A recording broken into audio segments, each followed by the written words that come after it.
नमस्कार, मैं लक्ष्मण लाल गुजर, सहायक आचार्य, राजकीय महाविद्यालय उनियारा टोंक।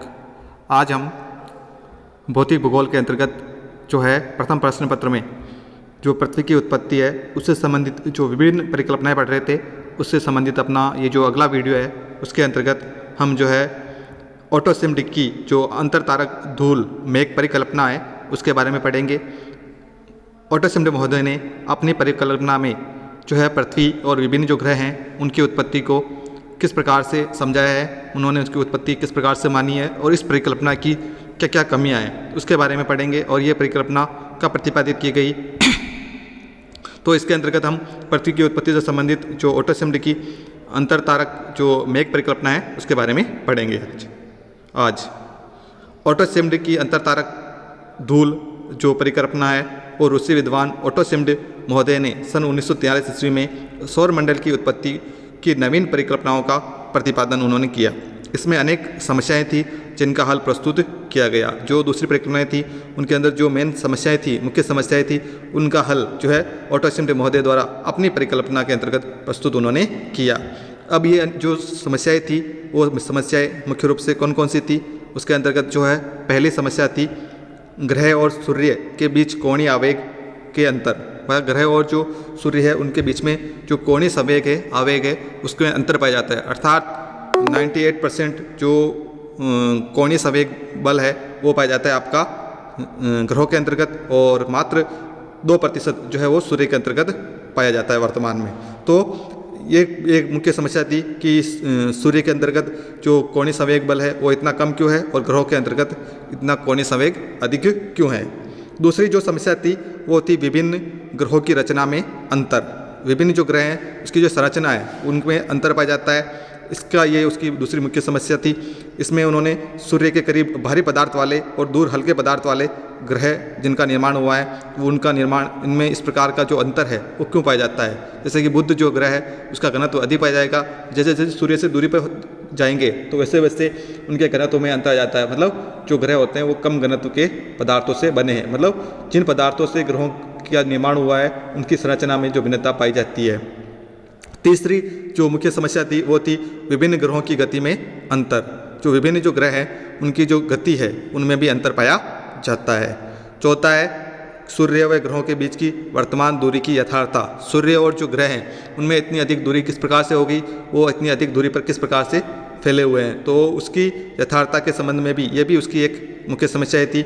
इन चार मुख्य समस्याओं का हल प्रस्तुत करने के लिए ओटो सिमडिक महोदय ने अपनी अंतर तारक धूल मेघ परिकल्पना का उन्होंने प्रतिपादन किया, जिसके माध्यम से उन्होंने पृथ्वी और सौरमंडल की उत्पत्ति को समझाया है। उन्होंने ग्रहों की उत्पत्ति धूल व गैस कणों से मानी है।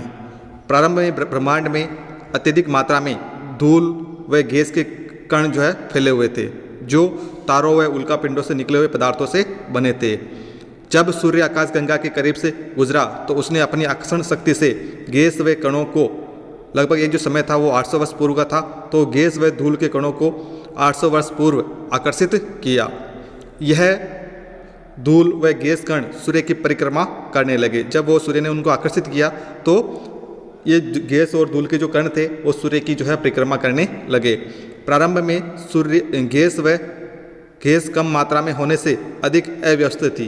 तो प्रारंभ में क्या था कि जो गैस थी उसकी मात्रा कम थी तो वो अव्यवस्थित थी, जबकि धूल के कण अधिक मात्रा में होने से कम अव्यवस्था थी। तो दोनों के अंतर्गत जब आप तुलना करते हैं तो गैस के अंतर्गत जो क्योंकि उस समय गैस की मात्रा कम थी और धूल के कणों की मात्रा अधिक थी, तो गैस की तुलना में जो धूल के कण थे उनमें अव्यवस्था, उनके जो व्यवस्था का जो क्रम था वो कम अव्यवस्थित थी। धूल के कण सूर्य की कक्षा में गैस व धूल के कण निश्चित अक्ष मार्गों में गति करने लगे। अब क्या हुआ, सूर्य ने जब उनको आकर्षित किया तो गैस व धूल के कण एक सूर्य की कक्षा के अंतर्गत निश्चित जो अक्ष था, मार्ग था, उसके ऊपर वो गति करने लगे। गति करने से उसके बाद उन कणों ने परस्पर टकराव होने लगा। जैसे ही ये कण सूर्य के चारों ओर परिक्रमा करने लगे, गति करने लगे, तो इन कणों के अंतर्गत आपस में क्या हुआ, टकराव हुआ। और टकराव होने के कारण, जिसके कारण यह एक तस्तरी में बदल गए। ये जो गैस और धूल के कण थे वो एक तस्तरी या प्लेट की भांति उसके अंतर्गत जो है उसके अंदर उसमें बदल गए।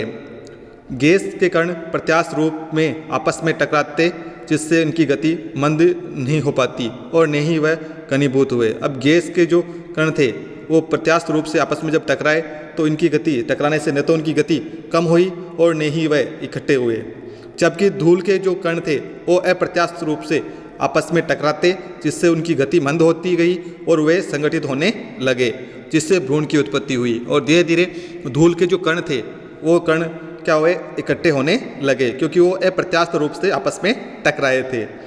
भ्रूण ने परिपक्व होकर क्षुद्र ग्रहों का रूप धारण कर लिया।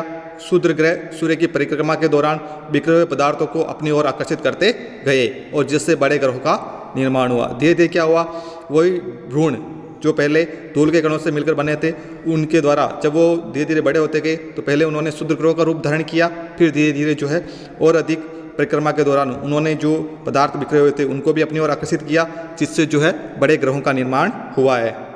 ये यहाँ पर ये जो चित्र है इसके अंतर्गत किस प्रकार से जो सूर्य है, इसके अंदर केंद्र में सूर्य था और चारों ओर जो विभिन्न गैस और धूल के जो कण थे, बादल थे, वो फैले हुए थे और उनसे किस प्रकार से जो है विभिन्न जो क्षुद्र ग्रह और ग्रह हैं उनकी उत्पत्ति है, जो इस चित्र के अंतर्गत समझाई गई है कि सबसे पहले वो जो कण थे वो किस प्रकार से आपस में टकराए और किस प्रकार से धीरे धीरे वो अपने सूर्य के चारों ओर अक्ष के मार्ग पर गति करने लगे।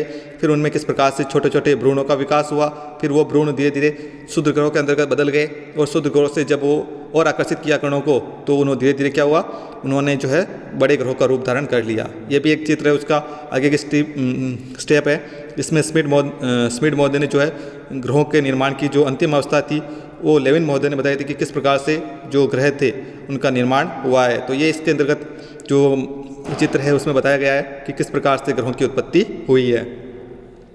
ग्रहों के निर्माण के बाद कुछ धूल व गैस के कण बचे रह गए, जिससे उपग्रहों का निर्माण हुआ और धीरे धीरे जो ग्रहों के बाद में भी कुछ धूल के कण और गैस के कण बचे रह गए थे, वो उन्होंने क्या किया, जो है ग्रहों के चारों ओर चक्कर लगाना प्रारंभ कर दिया और जिससे जो है विभिन्न जो ग्रह हैं उनके उपग्रहों का निर्माण हुआ।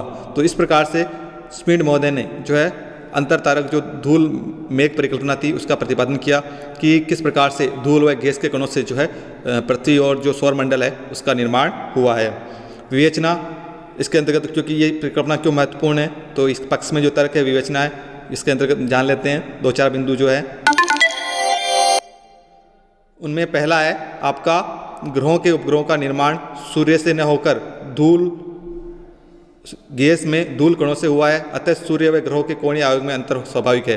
कि उन्होंने माना था कि जो ग्रह हैं उनका निर्माण किससे हुआ है, केवल धूल कणों से हुआ है, अतः सूर्य व ग्रहों के कोणीय आवेग में अंतर होना स्वाभाविक उन्होंने स्वीकार किया है। दूसरी जो समस्या का जो समाधान था उसमें ऑटो सिम्ड महोदय ने बताया कि सूर्य की किरणें तस्तरी को भेद कर अत्यधिक दूर नहीं जा सकती थी, जिससे सूर्य के पास अधिक उष्मा का जन्म हुआ। अब क्या हुआ, जिससे सूर्य के पास में अधिक उष्मा का जन्म हुआ और जैसे जैसे दूरी पे जाते गए वैसे वैसे सूर्य की जो उष्मा है उसकी मात्रा कम होती गई।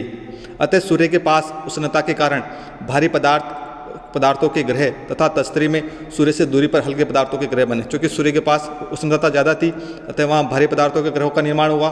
जैसे जैसे दूरी पर जाते हैं वैसे वैसे तस्तरी में जो है हल्के पदार्थों के ग्रह बने हैं। तीसरी है गैस व धूल के कारण विभिन्न परिणाम वाले थे, अतः उनका अलग अलग विभिन्न दूरियों पर संगठित हो गए। क्योंकि उनका जो परिमाण था, मात्रा थी, वो अलग अलग मात्रा में थी, अतः उनका जो निर्माण है वो भी अलग अलग दूरियों पर हो गया। अतः सभी ग्रह बराबर दूरी पर न होकर विभिन्न दूरी पर बने। सभी ग्रहों के बीच में जो दूरियां थी वो अलग अलग होगी, क्योंकि जो विभिन्न गैस और धूल के कण थे उनका परिमाण एक समान नहीं था उसके तस्तरी के अंतर्गत। अब इस सिद्धांत की कुछ आलोचनाएं हैं। अंतरिक्ष में धूल व गैस के बादल की उत्पत्ति कैसे हुई, ये इसकी महत्वपूर्ण आलोचना थी कि वो धूल और बादल के जो कण थे या गैस के कण थे वो किस प्रकार से उनका निर्माण हुआ है, और ये प्रक्रिया उन्होंने विस्तार से नहीं बताई। दूसरी आलोचना है आकाशगंगा में विभिन्न पिंडों के बीच अधिक दूरियां होने पर भी सूर्य की ओर क्यों आकर्षित हुआ। जब आकाशगंगा के जो विभिन्न पिंड है उनके बीच में बहुत अधिक दूरियां होती है तो भी सूर्य ने जो है उस आकाशगंगा की ओर जो क्यों आकर्षित हुए, या सूर्य की ओर जो गैस और धूल के कण थे वो क्यों आकर्षित हुए। तीसरी आलोचना थी शीतल व गैस व धूल के बादल को सूर्य ने कैसे अपनी ओर आकर्षित किया। जो शीतल गैस और धूल के कण बादल थे उन्होंने सूर्य ने उनको किस प्रकार से अपनी ओर आकर्षित किया। तो धन्यवाद। इस प्रकार से उन्होंने अपना जो अंतर तारक जो परिकल्पना है पृथ्वी की उत्पत्ति से संबंधित उसका उन्होंने प्रतिपादन किया था। धन्यवाद।